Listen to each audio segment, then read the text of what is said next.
방송에서 제공하는 투자 정보는 투자 판단에 대한 조언입니다. 방송에서 제공하는 주식의 가치, 가격 상승 및 가격 하락에 대해서는 방송사에서 보장하지 않습니다. 네, 오늘 주요 헤드라인 소식입니다. 정부가 무공해 자동차 보급 확대를 위해 현재 7천만 원 수준인 수소차 가격을 5천만 원 수준으로 낮추고 2022년까지 전국의 수소차 충전소 310곳을 구축하기로 했습니다. 또한 수소차 배터리 성능과 내구성을 향상시키는 등 국내 자동차 산업의 재도약 기회를 마련하겠다고 밝혔습니다. 지난달 말 외국인의 국내 채권 보유 잔고가 108조 4천억 원으로 전월 대비 3조 2천억 원 증가하면서 사상 최고치를 경신했습니다. 금융투자협회는 한국과 미국의 금리 역전에도 지정학적 리스크 완화 등으로 외국인 재정 거래가 확대됐다고 분석했습니다. 신세계그룹이 김동연 기획재정부 장관과의 비공개 면담을 통해 연간 1만 명 규모의 신규 채용 계획을 밝혔습니다. 신세계그룹은 향후 3년간 총 9조 원 규모의 투자를 단행하고 동반 상생 채용, 박람회 등 협력업체와 함께 일자리 창출 방안을 추진할 예정입니다.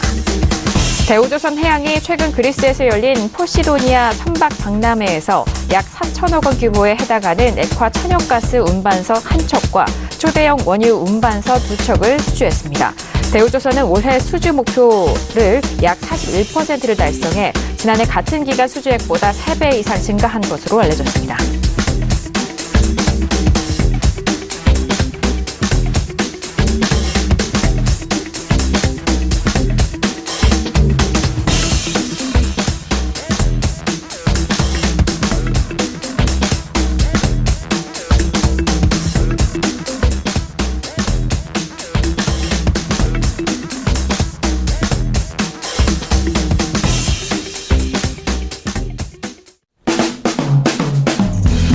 안녕하세요. 평택촌로 정석투자 MC 김은혜입니다. 자, 오늘은 한 주간 마무리가 되는 금요일적이었습니다.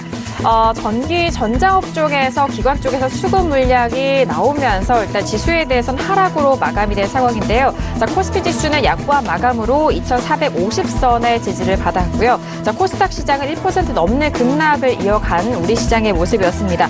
자, 계속적으로 상승세를 이어갔던 코스피 지수가 오늘장에 좀 하락하면서 아쉬운 마무리가 된 상황인데요. 잠시 후 대표님과 함께 꼼꼼한 시황 분석과 함께 여러분들의 가지고 계신 종목에 대한 상담까지도 함께 도와드리도록 하겠습니다.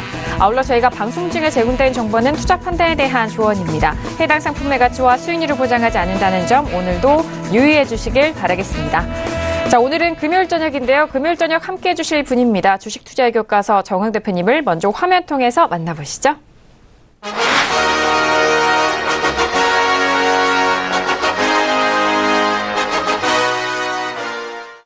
네, 대표님 바로 인사 나눠보도록 하겠습니다. 대표님 안녕하세요.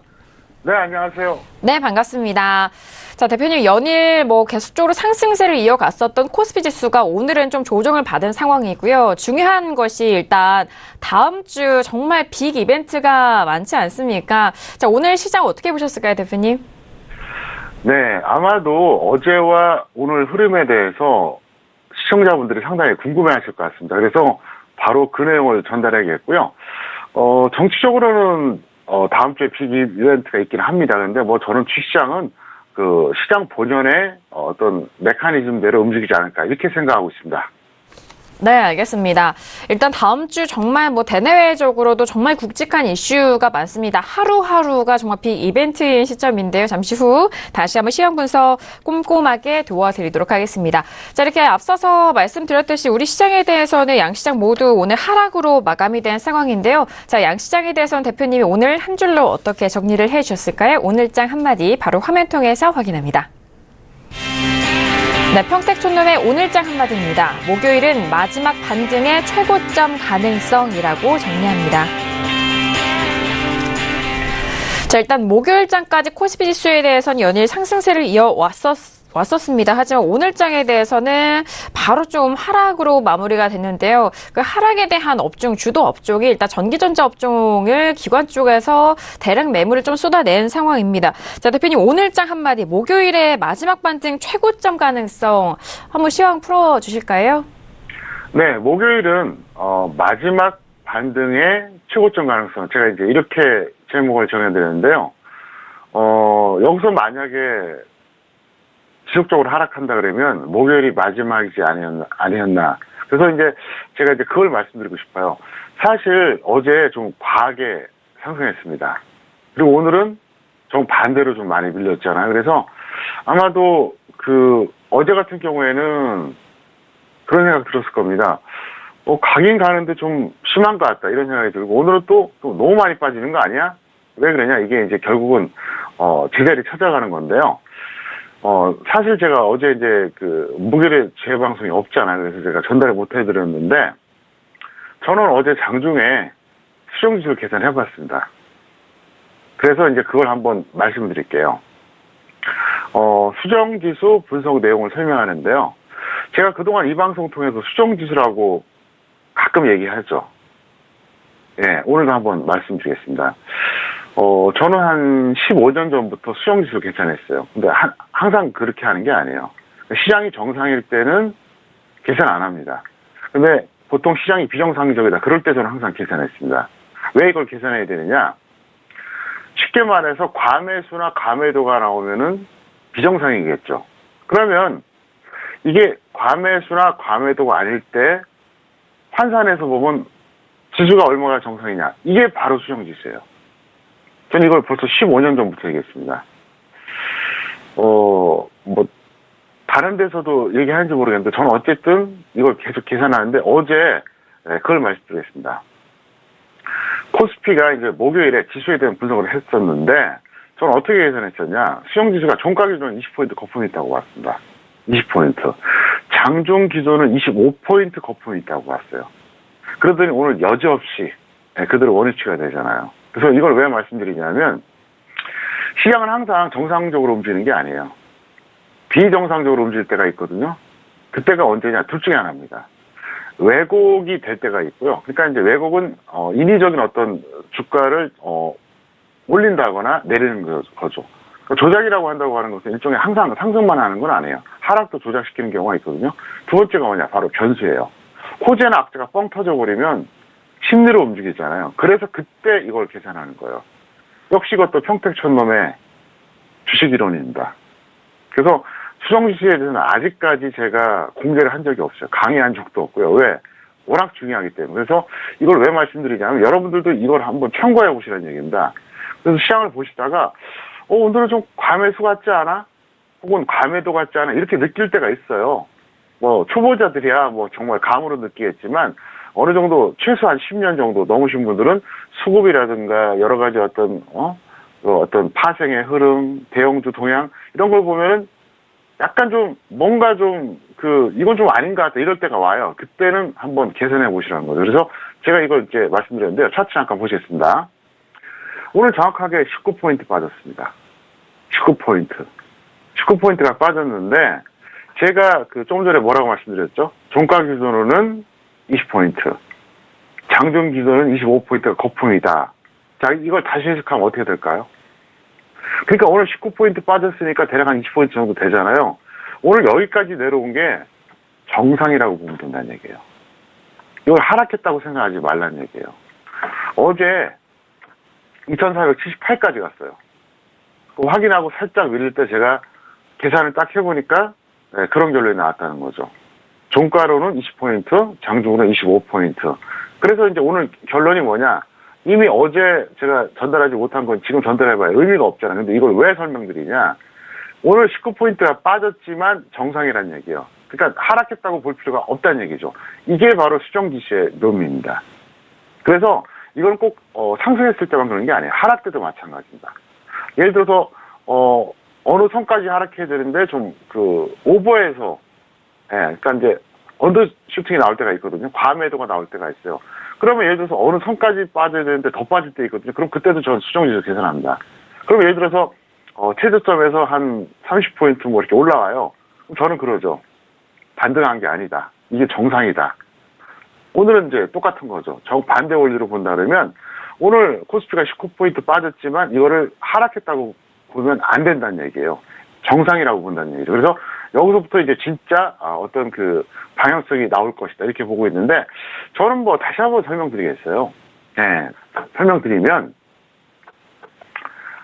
이 방송 계속 보신 분들은 다 아시는 내용이지만 최고점 찍고 나서 딱 며칠 뒤에 대세 하락 선언했고요. 그리고 5월 2일 이때부터 본격적으로 하락한다고 하는 것을 정확하게 10일 전에 제가 방송해드렸습니다. 샘플러스 통해서, 서울공인들 TV 샘플러스 통해서 해드렸어요. 그리고 나서 어떻습니까? 지금 이 라인에서 어때요? 현재까지도 이거를 돌파를 못하고 있잖아요. 그래서 저는 왜 그때 그렇게 말씀드렸었냐면 5월 초에 한 번만 위험관리 잘하거나 파생해서 하방 배팅하면 그다음부터 거저먹는다는 거죠. 지금 그러고 있잖아요. 그리고 나서 이제 단기적인 변곡점이 나왔는데 저는 뭐 여전히 똑같습니다. 다음 주에 북미 정상회담이 열리지만 정치적으로밖에 큰 의미가 없고요. 시장 자체로는 별로 영향이 없다고 봅니다. 그렇게 보고 다음 주 월요일에 제가 다시 또 북미 정상회담에 대해서 어떤 정치적인 측면에서 다시 한번 설명드리겠지만 어쨌든 저는 여전히 하락으로 본다 이렇게 설명을 드리겠고요. 그 다음에 이제 계속해서 말씀드렸던 광주 강연회 뭐 다른 거는 제가 설명드릴 거 없고요. 처음이자 마지막이 될 것 같습니다. 왜 그러냐면 4월에 부산 강연회도 그랬고 6월에 광주 강연회도 그랬고 제가 주식 전문가 올해 19년째 하고 있어요. 19년째 하는데 처음 가는 거예요. 그러니까 부산은 4월에 갔고요. 이제 광주를 이번에 처음 가니까 뭐 장담은 못하겠지만 아마도 제가 이제 거의 또 가긴 어렵지 않나. 그래서 이번에 여러분들이 많이 참여해 주시기를 바라겠습니다. 네, 알겠습니다. 자, 다음 주에 정말 굵직한 이벤트를 앞두고 있는 상황입니다. 다음 주 월요일장에도 대표님과 함께 하는데 그때 맞춤 전략도 말씀을 도와드리도록 하겠고요. 일단 지수에 대해서는 하방 쪽으로에 대한 전망을 다시 한번 좀 짚어주셨으니까요. 참고해 보시길 바라겠습니다. 자, 이어서 양시장에 대해서 더욱더 상세하게 시황 분석 도와드리도록 하겠습니다. 자, 일단 뭐 지수에 대해서는 코스피 지수가 나흘 연속 상승한 이후에 하락을 한 상황인데 기관 쪽에서 물량이 나왔고요. 그리고 코스닥 시장 안에서는 외국인과 기관 쪽에서 오랜만에 또 수급 이탈이 나온 상황입니다. 자, 대표님 양시장에 대해서 다시 한번 시황 분석 도와주실까요?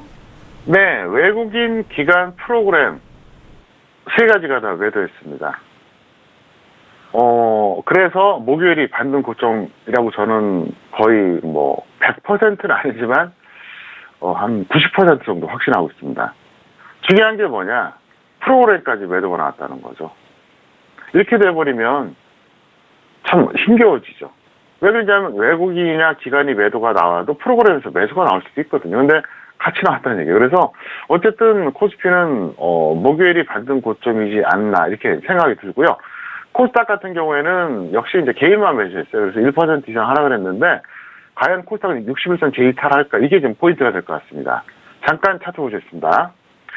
좀 전에 말씀드렸던 대로 코스피는 목요일이 반등 고점 같습니다. 여기서 이제 반등 고점을 기록했다고 좀 판단이 되고요. 코스닥 잠깐 보겠습니다. 코스닥은 이제 이 파란색 61선이에요. 근데 이게 만약에 이탈이 언제 되느냐가 이게 관건입니다. 만약에 다음 주에 이탈이 된다. 그러면은 제가 보기에는 다시 올라오기가 이렇게 쉽지가 않을 겁니다.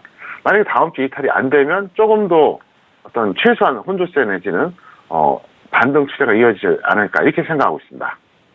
네, 알겠습니다. 코스피 시장 안에서는요, 외국인과 기관, 프로그램 매도로 하락이 된 상황이고, 뭐 앞서서 오늘장 한마디에서도 풀어드렸습니다만, 목요일이 반등 고점이다라는 분석 다시 한번 정리해드렸습니다. 그리고 코스닥 시장에서는 개인만 홀로 매수하면서 1% 넘는 이상의 하락으로 61선 제 이탈에 대한 주목을 하셔야 되겠다라는 말씀까지 다시 한번 정리를 도와드렸습니다. 자, 이렇게 오늘의 시황 분석까지 도와드렸고요. 그래서 오늘의 주요 이슈 공시 분석 사항도 만나보도록 하겠습니다. 먼저 오늘의 이슈들 화면 통해서 확인하시죠. 네, 오늘의 주요 이슈 공시 분석 사항입니다. 먼저 첫 번째 이슈는요, 현대제철 올라왔습니다. NH투자의 블록들 소식이 하락했다라는 소식이고요. 자, 두 번째 이슈도 확인하시죠. 두 번째 이슈는 코롱 티슈진 올라왔습니다. 무릎 골관절염 유유전제 치료제 FDA 임상 3상 개시 예정 소식에 코롱 티슈진 같은 경우에는 오늘장 상승했다는 소식까지 두 번째 이슈로 점검해드리도록 하겠습니다. 네, 오늘도 이렇게 두 가지 이슈 준비했습니다. 먼저 첫 번째 이슈부터 살펴드립니다. 현대제철이 올라왔는데요. 자, 현대제철 같은 경우에는 블록딜 소식도 들려왔고 오늘장 좀 거래량도 꽤 터진 상황입니다. 6% 넘게 밀리면서 그래도 6만 원대는 지켜간 주가였는데요. 6만 800원에 마감이 된 상황입니다. 자, 일단 블록딜이라면 대량 거래를 좀 장중에 좀 이어진다라는 소식인데, 자, 대표님 현대제철 같은 경우에는 뭐 전일장까지는 그래도 반등이 이어갔었어요. 하지만 오늘장 좀 빠졌는데 어떻게 보실까요?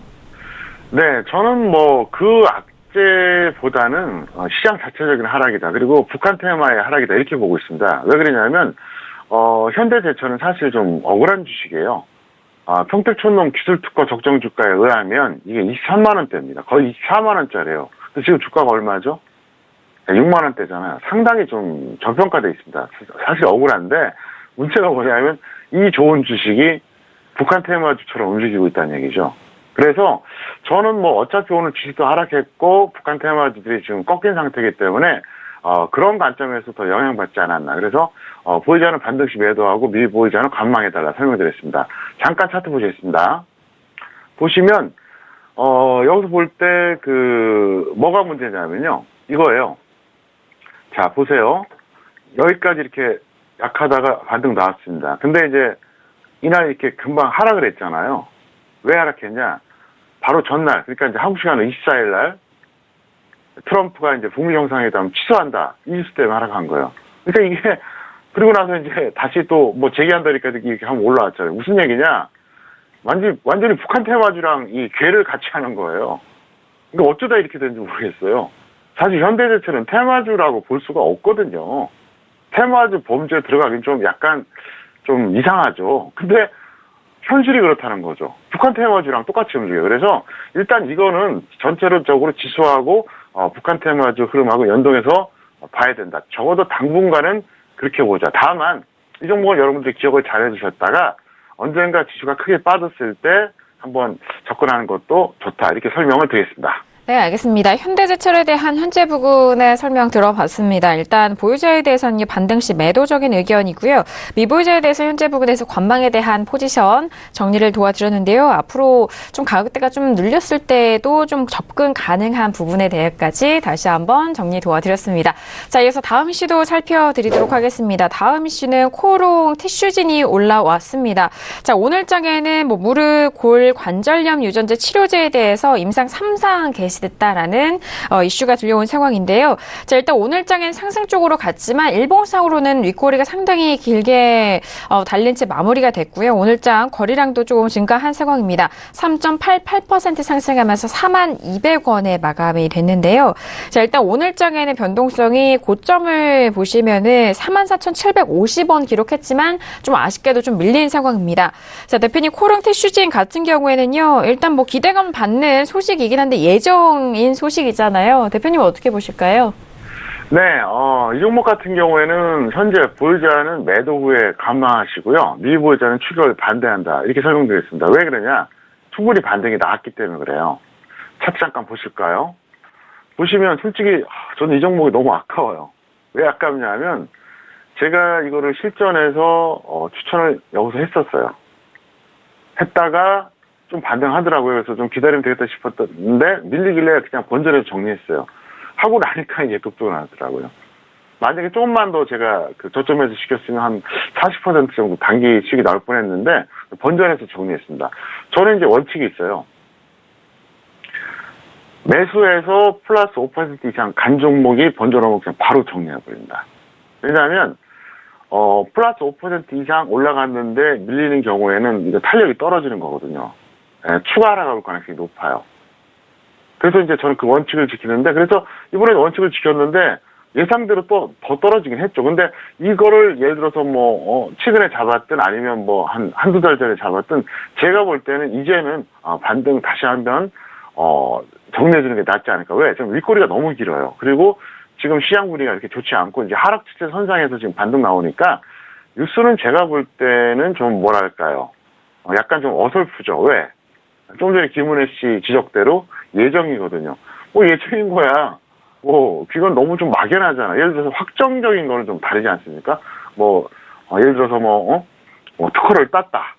아니면 계약을 했다. 이건 확정적인 건데, 조금 이거는 좀 애매하죠. 그러니까 좀 구체적이지 못하고 좀 추상적이라는 얘기예요. 그래서 어쨌든 이거는 그런 식으로 대응해달라 이렇게 설명을 드리겠습니다. 네, 알겠습니다. 코오롱 티슈진에 대한 분석 이어갔습니다. 일단 코오롱 티슈진은요, 보유자는 매도 후 관망에 대한 의견과 미보유자의 추격 반대 의견까지 다시 한번 정리 도와드렸습니다.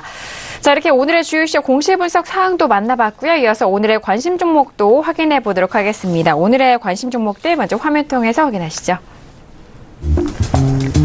네, 평택촌놈의 오늘의 관심 종목입니다. 먼저 첫 번째 관심 종목은 신세계가 올라왔고요. 두 번째 관심 종목은 인터플렉스가 올라왔습니다.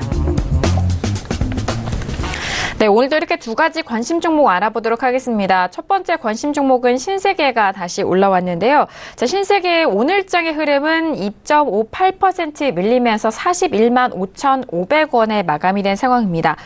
최근에 주가가 47만 5천 원까지 기록한 이후에 좀 계속적으로 고점 높이지 못하고 빠지고 있는 상황인데요. 자, 대표님이 일단 신세계는 워낙 좀 긴 흐름 동안에 47만 원대까지 올라와줬고 그 이후에는 계속적으로 조정을 받고 있는 상황이에요. 어떻게 보실까요? 네, 보유자는 반등 시에 매도하시고요. 미보유자는 관망에다가 설명드렸는데, 저는 어차피 이 종목이 이제 고점은 찍은 것 같습니다. 한 번 정도 반등이 나올 수는 있겠지만, 크게 가기는 어렵지 않나. 이렇게 보고 있습니다. 차트 보시겠습니다. 저는 이 종목을 현물은 전혀 관심 없었고, 이제 직선물에서 46만원에서 정확하게 매도 사인 냈습니다. 그리고 나서 41만 4천 원에 오늘 청산 사인 냈어요. 그러니까 정확하게 100%죠. 그러니까 현물이 10% 빠질 때 이게 레버리지가 10배이기 때문에 직선분 이제 100%가 되거든요. 근데 왜 그렇게 청산했냐? 뭐 계속 내려가면 뭐 그냥 어쩔 수 없고 한 번 정도 반등이 나올 수 있다고 봐서 그렇게 했는데 어쨌든 저는 뭐 적정 주가 대비로는 여전히 저평가지만 충분히 시세 분출했다고 보기 때문에 일단 여러분들이 좀 위험관리 측면으로 접근하자 이렇게 설명을 드리겠습니다. 네, 알겠습니다. 신세계 같은 경우에 적정 주가 비교해서는 지금의 가격도 저평가되어 있는 상황입니다. 하지만 최근에 시세 분출이 나올 만큼 나왔기 때문에 현재 부근에서 전략 짜드렸는데요. 보유자는 반등 시 매도 의견이고요. 미보유자에 대해서 현재 부근에서 관망에 대한 의견까지 다시 한번 정리합니다. 자, 이어서 다음 관심 종목도 만나보시죠. 인터플렉스가 올라왔는데요. 자, 오늘장 같은 경우 인터플렉스 최근에 좀 횡보성에서 오늘장은 6% 넘게 올라와준 상황입니다. 6.19% 상승하면서 22,300원에 마감이 됐습니다. 자, 일단 인터플렉스 같은 경우에는 좀 예의주시해서 보시는 분들도 많으실 것 같아요. 바닥권이기 때문에. 자, 대표님 오늘장은 6% 넘게 좀 올라왔는데 앞으로의 추가 상승 가능성에 대해서는 어떻게 보실까요? 네, 사실 좀 과도하게 빠졌죠. 이 적정주가가 44,000원대입니다. 근데 지금 아직까지도 적정주가 대비 절반밖에 안 되거든요. 제가 이제 이번 주에 말씀드렸었잖아요. 평택촌놈 기술특허 적정주가를 전면 오픈한다.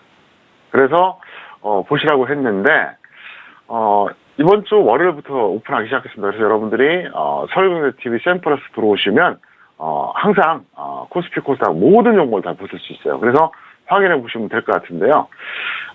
제가 볼 때는 조금 더 홀딩이 낫지 않나 봐요. 그래서 보유자는 홀딩해 주시고요. 미보유자는 조정 시 매수하자. 지금 여기서 들어가긴 조금 아쉬워요. 그래서 조정, 그 조정이 5%든 10%든 밀릴 수도 있잖아요. 그래서 그렇게 되면 접근해보고 아니면 관망하세요. 굳이 여기서 이제 고개 들고 올라오는데 지금 따라잡는 건 아닌 것 같고요. 그리고 이제 보유자들은 사실 가장 최근에 매수했던, 그러니까 한 달이나 두 달 전에 매수했던 사람들은 어쨌든 지금 평가일 가능성이 높은데 아마도 이 종목을 매수한 절대 다수, 제가 볼 때 한 90% 이상의 투자자들은 아마 평가 손일 겁니다. 근데 지금 매도하는 게 의미가 없어요. 그러니까 차라리 홀딩하자 이렇게 설명을 드리겠습니다. 네, 알겠습니다. 인터플렉스 같은 경우 좀 과도하게 빠진 부분에 대해서 짚어주셨습니다. 보유자에 대해서는 조금 더 보유하면서 끌고 가자라는 의견까지 추가적으로 말씀드렸는데요. 자, 보유자는 홀딩이고요. 미보유자에 대해서는 조정 시 매수에 대한 의견까지 다시 한번 참고해 보시길 바라겠습니다. 자, 오늘도 이렇게 두 가지 관심 종목까지 여러분들을 찾아가고 있습니다. 저희가 말씀드린 내용은요. 투자 판단에 대한 조언이고요. 해당 상품의 가치 가치와 수익률을 보장하지 않는다는 점 다시 한번 유의해 주시길 바라겠습니다. 자, 이어서 여러분들의 종목 상담 도와드리는 시간입니다. 평촌에게 물어봐 시간으로 이어갑니다.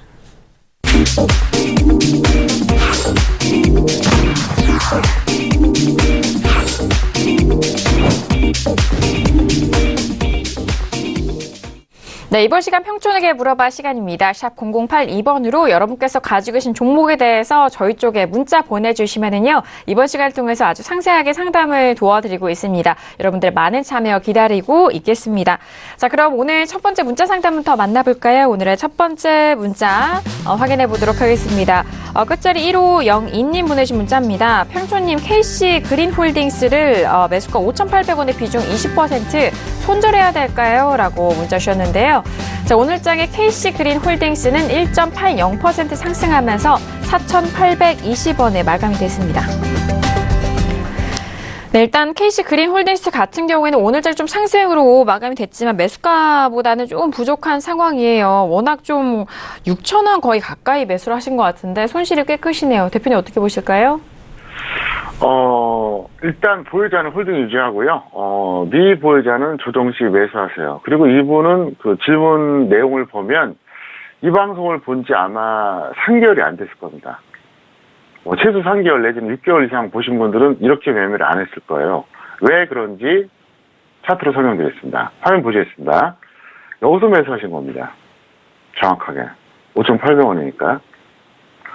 그리고 나서 이 종목이 여기까지 내려왔으니까 당연히 손실이 컸죠. 10% 확실하게 넘었어요. 그리고 나서 본전 근처에도 2번씩이나 왔었어요. 근데 안 던졌어요. 그리고 지금 여기에요. 여기서도 안 던졌다는 거죠. 그 왜 그랬을까요? 제가 항상 얘기하던 거 있죠. 개인의 3대 집착. 첫 번째 매수가 집착. 두 번째 주식 비중 100% 집착. 세 번째 특정 종목 집착. 그러니까 이분은 그거예요. 나는 절대로 손해보고는 못 팔아. 그러다 더 고생하잖아요, 지금. 이제 와서 손절해도 될까요? 이렇게 묻고 있잖아요. 제가 항상 얘기하잖아요. 일단 매수했는데 10% 이상 평가손이 나잖아요. 그러면 실패한 매수입니다, 그거는. 단기고 중기고 다 필요 없어요. 매수했는데 10%가 이탈되잖아요, 평가손이. 그러면 그건 실패한 거예요.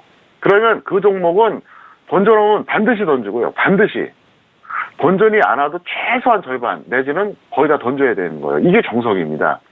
왜 개인들이 망가지는지 아세요? 매수 아무 때나 해요. 특히 추격 매수를 좋아합니다. 순식간에 마이너스 10% 와요. 그러면 솔직히 말해서 10% 이상 평가손이 오면요, 못 던집니다. 그럼 그때부터 계속 지고 있어요. 그럼 이게 어떤 부작용이 있느냐? 운 좋아서 그 전에 2개, 3개 수익 났다가도 하나 잘못 들어가서 다 털려요. 왜? 절대로 나는 손절 안 할 거야. 그 생각에 물타기라거든요. 조금 전에 보여드렸던 인터플렉스 같은 경우도 어떻습니까? 최근에 반등 나왔지 계속 빠졌거든요. 그러니까 이분은 지금 기초가 없는 거예요. 일단 손절가 10%는 지키고요. 만약에 못 지켰다 이럴 수도 있거든요. 사람이 하다 보면 그럴 수 있잖아요. 그럼 10%가 빠졌다. 그러면 무조건 본전에서는 매도하는 게 이게 정석입니다. 본전이 안 오더라도 반등 날 때 정리하는 게 이게 맞아요. 근데 이분은 시간 낭비하면서 평가손도 커지고 고생하잖아요. 그럼 이제 그렇게 반문합니다. 평촌님, 저는요, 매수하면 금방 마이너스 10% 됩니다. 바로 그래서 악착같이 저점 매수라는 거예요. 여러분들이 그동안 이 방송 보셨을 때, 그리고 저를 오랫동안 아신 분들은 알아요. 저는 추격 매수 절대 안 시킵니다. 정말로 저는 완전히 바닥권이거나 아니면 상승형이라 그래도 완전 눌림목에서 저점에서 시켜요. 만약에 이제 안 잡히고 가는 경우도 있거든요. 후회 안 합니다. 그게 습관이 돼야 되는데 그게 안 되는 거예요. 그렇게 하다 보면 마이너스 10%가 잘 안 나오거든요. 근데 아무 때나 매수하니까 금방 마이너스 10% 나오고 던지하니 아깝고 질질 끌고 가는 거예요. 그리고 대다수의 그 이상한 사람들이 잘못 가르치잖아요. 본전 올 때까지 홀딩하라고. 진짜 무책임한 겁니다. 본전할 때까지 홀딩 이 전략이 굉장히 이거는 비합리적인 거예요. 본전 안 오면 어떻게 할 건데요? 어떤 종목은 평생 본전 안 할 수도 있어요. 완전히 잘못 가리키는 겁니다. 그래서 그렇게 하지 마시고요. 자, 좀 전에 그 인터프렉스 한번 보여드렸잖아요. 잠깐 다시 보여드릴게요. 자, 최근에 이게 반등 나온 것 뿐이지 한번 보세요. 도대체 얼마나 빠졌는지요. 여기서 보시면은요, 이게 7만 원이 넘었어요. 7만 원이 넘었다가 최근에 2만 원도 깨졌습니다. 18,000원대까지 내려갔거든요. 무슨 얘기냐? 예를 들어서 인터플렉스를 사기 전에 다른 걸 사서 수익이 났다 칩시다. 근데 이제 여기서 추격 매수한 사람은 뭐 말할 것도 없고 여기서 매수한 사람도 있을 겁니다. 그런데 위에 동그라미에서 했든 아래 동그라미에서 했든 그 다음에 이제 금닥하면서 내려왔잖아요. 근데 아깝거든요. 손해보고 팔기. 그러니까 여기서 계속 추가한 사람들이 있을 겁니다. 무슨 얘기냐? 그 전에 다른 종목을 아무리 매매를 잘해서 수익 났다 하는데 이거 하나 잘못 들어가서 완전히 엄청난 손실 보는 거예요. 시간 낭비는 시간 낭비예요. 다 해주고. 여기서 반등 나온다고 하지만 얼마까지 올라갈지 아무도 모릅니다. 그래서 이 원칙을 지켜줘야 하는 거고요. 왜 이 종목 상담에 대해서 이렇게 길게 얘기하느냐? 기본이 안 돼 있는 거예요. 기초가 없는 거예요. 기본이나 기초가 없는 사람들은 운 좋게 수익 나도 오래 가지 않습니다. 제가 그래서 항상 그런 얘기 하거든요. 우연은 반복될 수 있어도 지속될 수가 없습니다. 그래서 확실하게 투자 마인드도 갖추고 있어야 되고 기초적인 이론, 그 다음에 전략 이걸 완전하게 습득을 해야 돼요. 그 다음 실전 투자하세요. 다시 한번 그 얘기하겠습니다. 제가 투자 기간과 매매 횟수는 수익과 아무 상관없어요.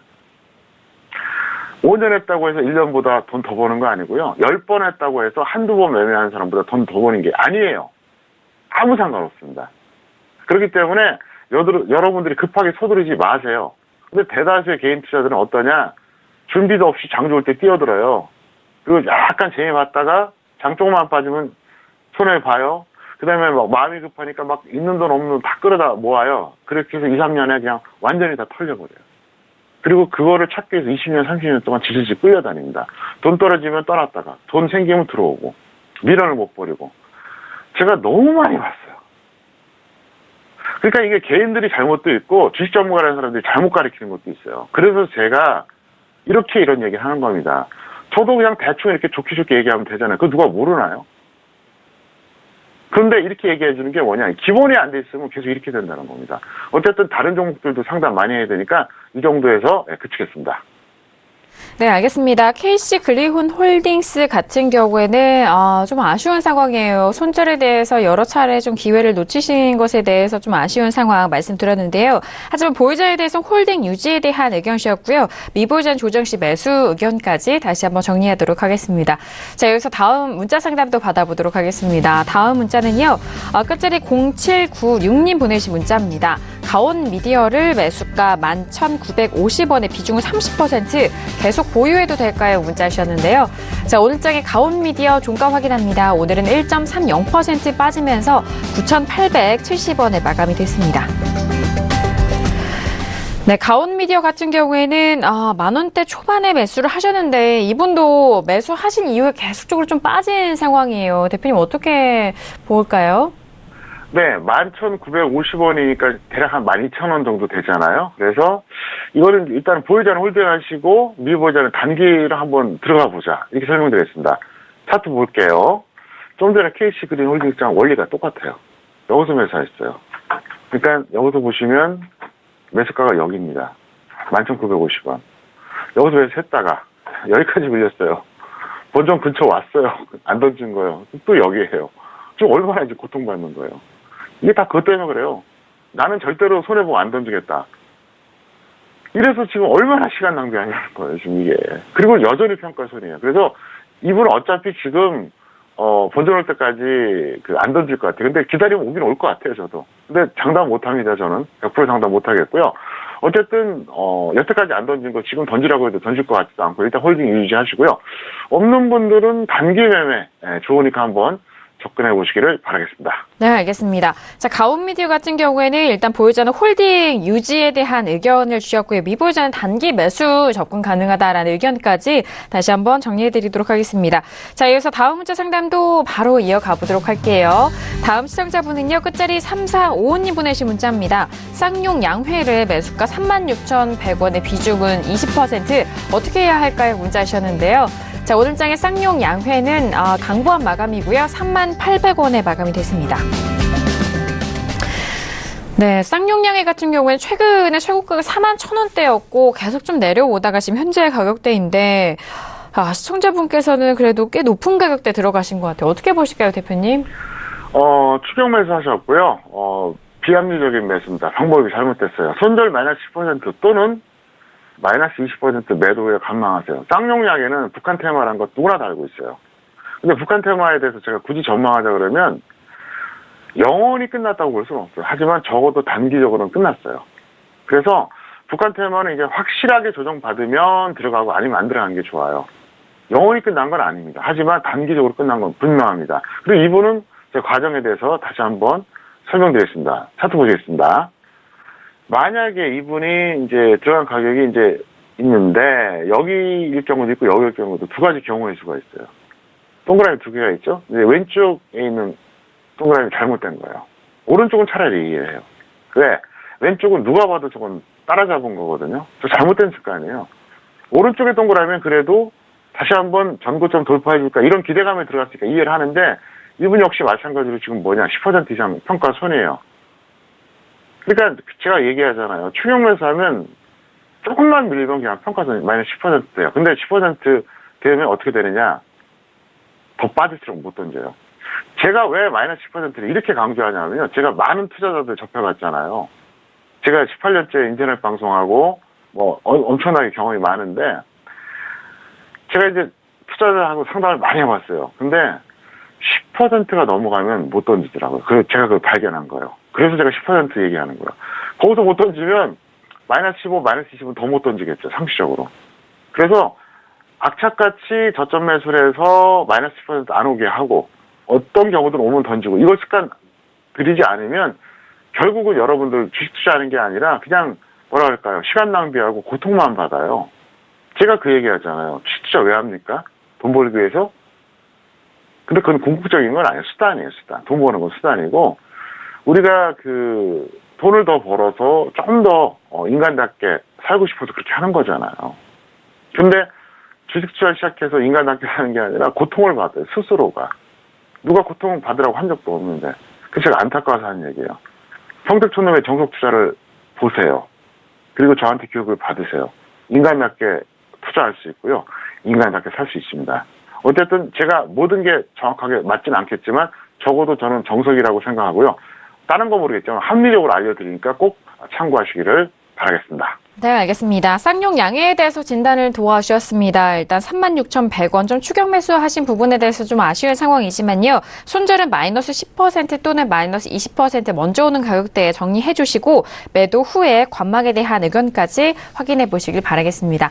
자, 이어서 다음 문자 상담도 바로 도와드리도록 하겠습니다. 자, 끝자리 7839님 보내주신 문자예요. 호텔 신라를 평단가 58,500원의 비중은 100% 매도가 부탁합니다. 문자 주셨는데요. 자, 오늘장의 호텔 신라의 종가는요. 보합권 마감으로 12만 5천 원에 마감이 됐습니다.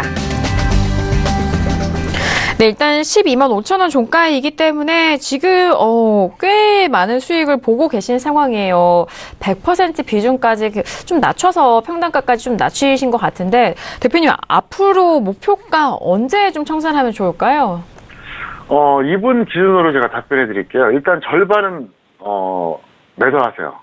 왜냐하면 충분하니까 수익이. 그래서 절반은 다 던지시고 나머지 절반은 현재 가격보다 위아래로 15% 정도 움직이면 정리하세요. 그러니까 현재 가격을 100으로 봤을 때 115나 85에서 정리하라는 거죠. 이건 어디까지나 2분 기준입니다. 그게 아니라 최근에 들어갔다. 이제 겨우 한 1, 2주 됐다. 이런 분들은 그냥 큰 욕심 내지 말고 정리하세요. 왜 그러냐면 일단 너무 고평가돼 있어요. 이게 32,000원짜리거든요. 그리고 또 하나는 뭐냐면은 저는 이 종목을 지금 노리고 있습니다. 뭘 노리냐? 지수성을 매도하기 위해서요. 그렇기 때문에 좀 한계가 있다고 보고요. 차트 잠깐 보시겠습니다. 호텔 신라 최근에 보면 아주 좋죠. 근데 이걸 추세적으로 볼게요. 어떻습니까? 지난번에 여기까지 올라왔다가 정말 무지막지하게 한번 빠졌었어요. 그러고 나서 또 근처까지 왔거든요. 제 판단으로는 이거 주식선물 매도 잘 들어가면 추세적으로 큰 수익이 날 가능성이 있으니까 잘 노려보시다가 파생하신 분들은 꼭 참고하시기를 바라겠습니다. 네, 알겠습니다. 자, 호텔 신라 지금 100% 비중으로 꽤 많은 수익을 보고 계시는 상황입니다. 100%가 좀 넘으신 것 같아요. 자, 일단 현재 부근에서 절반의 비중을 차익 실현하시고 수익을 보시고요. 나머지 비중에 대해서 좀 끌고 가시는 부분인데 지금보다 15% 위아래의 가격대에서 손절가, 목표가, 익절가게 되겠죠. 익절가와 그 목표가 다시 한번 좀 짚어드렸으니까요. 참고해 보시길 바라겠습니다. 자, 이어서 다음 문자 상담도 이어가 보도록 하겠습니다. 끝자리 43511 보내신 문자입니다. 알리코 제약을 매수가 2만 원의 비중은 30% 손절가 궁금해 하시는데요. 자, 알리코 제약의 오늘장의 종가는요. 1.66% 빠지면서 17,750원에 마감됐습니다. 네, 알리코 제약 같은 경우에는 일단 올해 상장이 된 종목이기도 해요. 17,750원인데 2만 원대 매수하셔서 지금 손실을 보고 계신 상황인데요. 대표님, 제약주가 최근에 좀 부진하잖아요. 앞으로 좀 어떻게 대응할까요? 네, 본전 또는 마이너스 20% 매도 후에 재매수하세요. 사실 뭐 적정주가 대비로 보면 고평가됐다고는 하지만 좀 억울한 면도 없지 않아 있습니다. 왜 그러냐면 상장 시기가 바이오가 이제 막 꺾이기 직전에 상장해갖고 지수도 좀 약해지고 바이오가 좀 약해졌을 때 덩달아 빠진 거거든요. 그래서 시세 분출이 안 됐어요. 신규주는 사실 언제 상장하냐가 굉장히 중요합니다. 저는 그 신규주들 이제 상장되는 시점 보고 이제 뭘 판단하냐면 이 회사가 주식을 아는지 모르는지 보여요. 주식을 좀 아는 회사들은요, 예를 들어서 바닥 찍고 1차 상승 왔을 때, 그러니까 코스피 지수를 말하는 거예요. 그때 딱 상장을 시킵니다. 그러면 유동성이 좋아지니까 더 올라가죠. 근데 주식을 전혀 모르는 회사들은 어떻게 상장을 시켜도 최고점 직전이나 최고점 직후에 시킵니다. 그럼 어떻게 되겠습니까? 어려워요. 그러니까 이게 나중에 떨어져서 자사주 매입 잘할 생각하지 말고 주식 잘하는 어떤 그런 사람들이 있다 그러면 상장 시점도 좀 어느 정도 이게 조절하는 게 필요합니다. 그게 진짜 주주를 위한 거예요. 만약에 필요하시면 제가 자문을 해드리겠습니다. 왜? 저는 시황을 보잖아요. 예를 들어서 지금 어떤 기업이 상장을 하겠다고 저한테 물어본다. 좀 반대예요.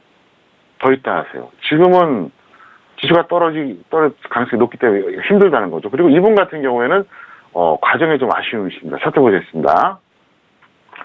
이분은 둘 중에 하나입니다. 여기서 매수했거나 여기서 매수했거나 둘 다 문제가 있죠. 왜? 만약에 왼쪽 동그라미에서 매수했다면 무조건 5% 손절해야 돼요. 왜? 왼쪽 동그라미는 이건 누가 봐도 예측 매매거든요. 저 왼쪽 동그라미 구간에서 어떤 시그널이 있나요? 없어요. 어떤 보조 지표 봐도 매수사이 안 나올 겁니다. 그러면 예측해서 들어간 거예요. 나는 더 떨어질 수 있는 걸 감안해서 위험하지만 들어가겠다. 대신 적중하면 많이 먹겠다. 그게 바로 예측 매매거든요. 확인 매매하고 예측 매매하고 결정적인 차이가 있어요. 확인 매매는 싸게 잡는 메리트는 없어요. 대신 저점 찍고 올라가는 걸 보면서 들어가니까 확률이 높아져요. 근데 예측 매매 정반대입니다. 적중만 하면 정말 싸게 잡는 거예요. 근데 위험하죠. 그래서 무조건 5% 손절해야 되는데 일단 그걸 안 지킨 거예요. 또 하나, 만약에 두 번째 동그라미에서 매수했다. 이건 완전히 잘못된 거죠. 누가 보더라도 이건 추격 매수잖아요. 윗꼬리가 길던 날 들어갔거든요. 그러니까 왼쪽에서 매수했을 경우에는 손절 안 한 잘못이 있고 오른쪽 동그라미에서 매수했다? 이건 추격 매수예요. 어떤 경우든 잘못된 거죠. 왜 자꾸 이런 얘기를 해드리냐? 교육을 시켜드려야 될 거 아니에요. 복귀를 시켜드려야 될 거 아니에요. 무조건 이 종목 그냥 대충 뉴스 나온 거 브리핑이나 해주고 차트 선긋기나 하고 그러면 의미가 없잖아요. 그래서 앞으로 그렇게 하지 마시라는 겁니다. 그래서 이 효율적이고 합리적인 전략을 아는 것도 중요하기 때문에 이렇게 말씀드리니까 여러분들 꼭 참고하시기를 바라겠습니다. 네, 알겠습니다.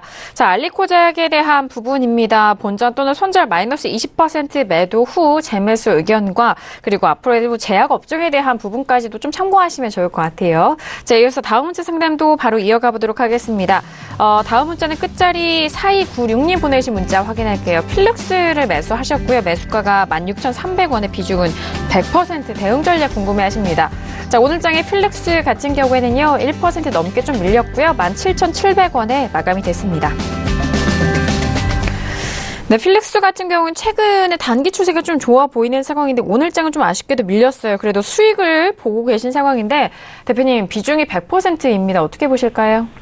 네, 어쨌든 평가이니까 다행이겠고요. 그냥 이거 간단하게 답변하겠습니다. 본전 또는 본전으로 매도하시고요. 아니면 플러스 20% 매도 후에 관망하시기를 바랍니다. 네, 알겠습니다. 필릭스 같은 경우는 비중 100% 비중을 좀 운영하시니라 그 부분에 대해서 좀 말씀해 주셨는데요. 본전 또는 수익에 대해서 20% 매도 후 권막에 대한 의견 참고해 보시길 바라겠습니다. 자, 이어서 다음 문자 상담도 바로 확인해 보도록 할게요. 끝자리 7080님 보내주신 문자고요. KCI를 매수하셨고 매수가가 11,000원에 비중은 50%. 언제 매도해야 할까요? 문자를 주셨습니다. 자, KCI 오늘장의 흐름은요. 1% 넘게 올라오면서 9,950원에 마감이 된 상황입니다. 네, KCI 같은 경우에는 오늘장에는 좀 올라온 상황인데요. 일단 11,000원에 매수하셨기 때문에 그래도 지금 손실을 보고 계신 상황이에요. 앞으로 어떻게 대처할까요? 이분은 절반 매도 후에 나머지는 본전 또는 마이너스 20% 매도하세요. 사실 추격 매수하셨거든요. 그래서 이분 같은 경우에는 너무 고생을 하셨는데 어쩔 수 없어요. 현실적으로 대응 전략을 짜드리니까 그렇게 참고하시기를 바라겠습니다. 네, 알겠습니다. KCI 같은 경우에는 절반 매도 후에 나머지 비중이죠. 25%에 대해서 본전 또는 마이너스 20%에 대한 매도 의견 드리도록 하겠습니다. 자, 이어서 다음 문자 상담도 바로 이어가 볼게요. 끝자리 4002님 보내주신 문자고요. 한솔 홈데코를 매수가 2,192원에 2,190원에 비중은 100% 진단 궁금해 하셨습니다. 자, 비중 계속해서 100% 실으신 분들이 많으신데요. 오늘장에 한솔 홈데코는 2,105원에 마감이 됐습니다. 네, 소폭의 손실을 보고 계신 상황인데 어떻게 보실까요? 네, 매수 가격 전혀 문제 없고요. 정석대로 하셨습니다. 그래서 단기 매매하세요. 손절 5%, 수익 10%에서 끊어주시고 다시 한번 재미있을 시도해보자 이렇게 설명을 드리겠습니다. 네, 알겠습니다. 한솔 홈데코에 대해서 소절 마이너스 5% 또는 10%의 수익 이런 정석적인 부분 말씀을 해주셨고요. 이후에 재매수에 대한 의견까지 다시 한번 확인해 주시길 바라겠습니다. 다음 문자도 빠르게 확인할게요. 다음 문자는요. 끝자리 3741님 보내주신 문자입니다. PCL을 매수가 13,000원의 비중은 80% 조언 궁금해 하시는데요. 자, 오늘장의 PCL 같은 경우에는 2.25% 상승하면서 13,650원에 마감이 됐습니다. 네, PCL 같은 경우에는 지금 매수가 근처지만 그래도 수익을 보고 계신 상황이에요. 대표님 앞으로 어떻게 좀 수익 관리할까요? 네, 매수 잘하셨어요. 이 정도면 아주 잘한 편이고요. 이 종목은 이렇게 해주세요. 단기로만 매매하세요. 왜? 지금 투자가 하락으로 전환됐기 때문에 그렇습니다. 그래서 손절 마이너스 5% 또는 수익 10%에서 매도한 다음에 그 다음에는 관망하자 이렇게 설명드리겠습니다. 네, 알겠습니다. PCL 같은 경우에는 매수가에 대해서 좀 긍정적 의견 주셨고요. 손절은 마이너스 5%로 좀 짧게 보시고 수익은 10% 매도 후에 관망에 대한 의견까지 다시 한번 정리해드리도록 하겠습니다. 자, 오늘도 이렇게 다양한 종목 상담 여러분들과 함께 했습니다. 저희가 말씀드린 상담 내용에 대해서는요. 투자 판단에 대한 조언이고요. 해당 상품의 가치와 수익률을 보장하지 않는다는 점 유의해 주시길 바라겠습니다. 자, 오늘 금요일장이었는데요. 금요일 저녁 함께 해주신 대표님과는 아쉽지만 여기서 인사 나누도록 하겠습니다. 대표님 오늘 말씀도 감사합니다. 네, 감사합니다. 네, 한 주간의 마무리를 정석투자와 함께 저희가 도와드렸습니다. 많은 도움이 되셨길 바라겠고요. 저희는 다음 주 월요일 정우영 대표님과 함께 돌아오도록 하겠습니다. 감사합니다.